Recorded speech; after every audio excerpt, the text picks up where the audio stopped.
Hello. Well, it's early in the morning. A good time to do this. Mm. And so I'm reading loud the text which I uh, wrote. And in that text is a list of, at the moment, 116 persons. Um, and each one of them, well, had some importance for our history. And some of them I did really um, learn to feel and understand by usually reading a book they have written. And well, others I can just mention uh, the things which I learned about them. For instance, here, 313, the year 313, Constantine was emperor of the Roman Empire in Rome. Well, he found that the persecution of Christians should be stopped. From 313, the persecution of Christians was stopped and the confiscated properties were given back. Also, the capital of the empire was moved to a city which later would be called Constantinople. From 321, Sunday became a rest day in the entire Roman Empire. Christianity even became the state religion. So I did not study really this person because then I would know why he moved the capital. Why? Why it went from Rome to Istanbul? Why? Don't know anything about it. But it's useful to mention him here. Um, the next person, 400, the year 400, so we are no longer before Christ, Aurelius. And about Aurelius, I did really read only one book, Confessions. And his name is Aurelius Augustinus. He's one of the church fathers. I did read Confessions, but I didn't read his much larger work called City of God. But so then I made the text. It's not perfect, but yeah, I mean, it's the first time we start to pray. So, and you see it, uh, Sunday was born, and this next person, he invents praying. So the Romans, they had gods. Yes, and the Greeks, they had gods. They didn't pray. Here you find a book called Confessions. I had it in my hands last year. I have not read it entirely, but yeah, quite a lot of pages and chapters, and some chapters twice. I wanted to feel that person who lived, yeah, like um, more than 1600 years ago. Aurelius was thinking, and then I write a little text of my own, but it's not perfect yet, but yeah, who cares? It's okay. Aurelius, he was thinking people make many mistakes. Yeah, me too. And in his own life, but his mistakes were probably different than mine. In his own life, he had made quite a lot of mistakes. Yeah, he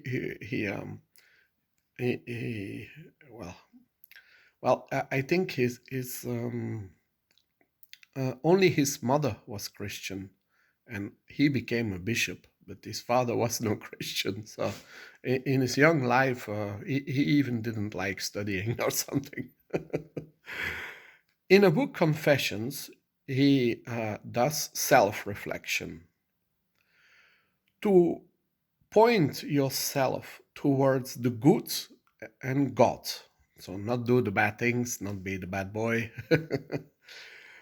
Well, according to him, the prayer is the way of life you have to walk. That's why we have to pray. But anyway, he experienced that here on earth, everything is going the wrong way. Well, and he had written the Bible, and he thinks it's all down to the original sin in the Bible. In the paradise, in heaven, the earthly paradise. Well, no, that's not heaven. That's the earth. In the earthly paradise, that's the period before the original sin. Everything, on the contrary, goes perfect. Here on earth, power, virtues, good behavior, they are not reliable. So from now on, Christians begin to think, to believe in terms of praying heaven, earth, and hell. We are born here on earth and we have to pray to give direction to our life. But many things will go wrong anyway. After our life on earth, we go, well, one possibility is to heaven, the other possibility is to hell. If we go to heaven, everything, if we are allowed to go to heaven, everything will be perfect. If we have to go to hell, then the future isn't that bright. So, heaven, hell, yeah. A big work of Augustinus is 22 books and has the title City of God. Yeah, I have added in my new text already some more explanation, but it's not yet in this text.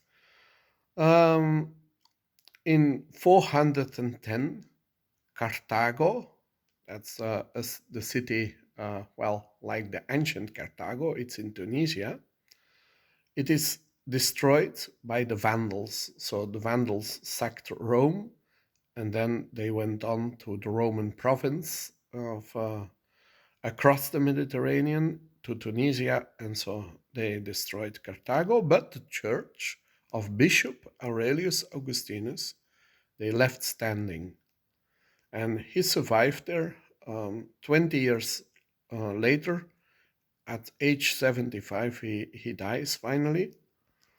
And so, but they left him and his church alive, the Vandals. And he had taught that praying and believe in God are a greater virtue than the virtues like winning and success which the Romans liked. God has abandoned the Romans. Yeah, their empire was failing. You can see that the world of the Romans was turning around the universe with an eternal, untangible world with a soul and an earth. Well, and all of that fitted well in the stories of the Bible, and so we pray for God. 534. Well, Justinianus, he had built, let's build the church of the highest wisdom in 6 years' time. By the way, that's the Hagia Sophia in Istanbul. In 6 years' time, in the capital of the Eastern Roman Empire. The building was a rectangular basilica, combined with the largest dome in the world until 1,000 years later, the St. Peter in Rome was built. Then that dome was larger. But the pockets of the state, the budget was gone, was empty, and well, Justinianus, he had a simplification of legislation.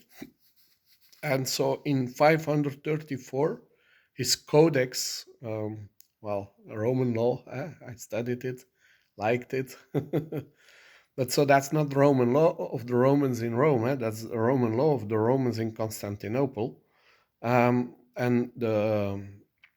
so his codex was written in 534. At that time, the Eastern Roman Empire, without Italy, reached its highest, its greatest territorial peak, and it included the entire eastern side of the Mediterranean, well, inclusive of Italy and Algeria. So they had those territories, but Rome was no longer the capital. It had been sacked by the Vandals. So Justinianus is quite an important person as an emperor, because yeah, they had no more senates, so it was more like North Korea something.